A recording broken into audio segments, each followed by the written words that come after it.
बिल्लाहि मिनश्शैतानिर्रजीम बिस्मिल्लाहिर्रहमानिर्रहीम।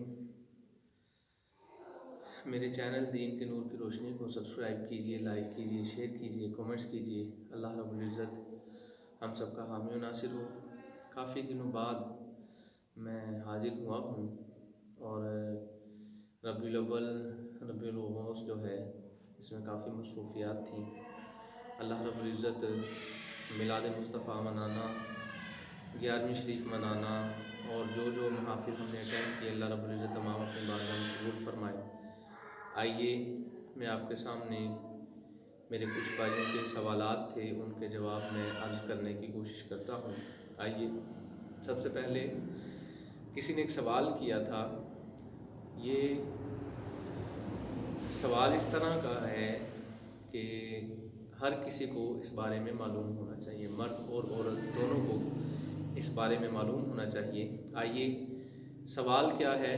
सवाल ये है कि अगर मर्द बाजमात नमाज अदा करे तो उसको कितना अजर मिलता है, अगर बग़ैर जमात के नमाज अदा करे तो उसको कितना अजर मिलता है, और औरत के बारे में, जमात के बारे में क्या हुक्म है शरीयत में। आइए, सबसे पहले मैं आपको बताता चलूँ कि औरत के लिए जमात के साथ नमाज पढ़ना नहीं है, ठीक है। लेकिन कुछ उलमाए किराम ने इसकी इजाज़त दी है। अगर वो पढ़ना चाहें तो वो पढ़ सकती हैं, लेकिन उस दौर के फितने को नज़र रखते हुए, देखते हुए अगर वो पढ़ना चाहें तो पढ़ सकती हैं, इजाज़त है। लेकिन उस वक़्त के मामलात को मद्देनज़र रखते हुए फिर औरत जो है वो नमाज अदा कर सकती है। जिस तरह हमारे यहाँ ईदैन की नमाज जी है, जो है बड़ी ईद की, छोटी ईद की नमाज जो है वो अदा की जाती है। रमज़ानुल मुबारक में तस्बीह तरावी जो है वो औरतें अदा करती हैं मस्जिद में जाकर। तो इसमें जो है फिर भी औरत जमात नहीं करवा सकती जिस तरह मर्द हजरात जो हैं वो जमात करवाते हैं। आइए, आपको मैं अर्ज़ करता चलूँ, अगर कोई शख्स ज़हे नसीब अल्लाह के घर में मक्कातुल मुकर्रमा में, अल्लाह हम सबको ले जाए, कमेंट्स में लाजमी आमीन लिखिएगा, अल्लाह आपको भी ले जाए, आपके सदक़े मुझे भी ले जाए। जो ख्वाहिशमंद हैं, हर सुन्नी अल्हम्दुलिल्लाह, हर मुसलमान का दिल करता है कि रब के घर में, हुजूर की बारगाह में जो है हाज़री दी जाए।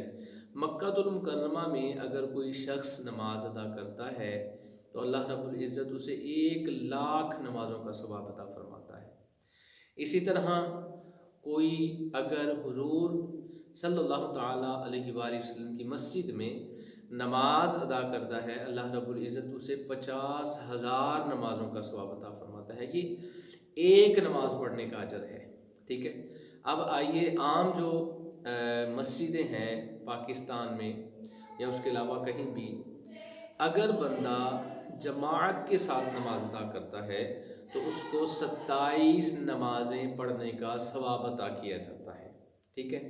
और फिर इससे आगे जो शख्स अमामा शरीफ पहनकर अगर नमाज पढ़ता है, अल्लाह रब्बुल इज़्ज़त उसे 70 नमाज़ों का सवाब अता फरमाता है।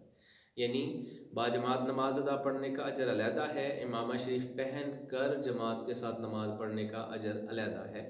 और भी इसमें बहुत ज़्यादा मामलात मौजूद हैं। अल्लाह रब्बुल इज़्ज़त की बारगाह में दुआ है, अल्लाह रब्बुल इज़्ज़त मुझे आपको बाजमात नमाज पढ़ने की तौफीक अता फरमाए, मर्द हजरात को। अल्लाह रब्बुल इज़्ज़त हम सबको नमाज का पाबंद बनाए, हम दुनिया के कामों को छोड़कर नमाज की पाबंदी करें। इस मैसेज को लाजमी शेयर कीजिएगा, क्योंकि अगर कोई एक बंदा भी हमारी इन बातों को सुनकर इन पर अमल करेगा तो उसका अजर आपको भी उतना ही मिलेगा, मुझे भी उतना ही मिलेगा, और अमल करने वाले को भी उतना ही मिलेगा। इसको लाजमी शेयर कीजिएगा। अल्लाह रब्बुल इज़्ज़त हम सबका हामी व नासिर हो।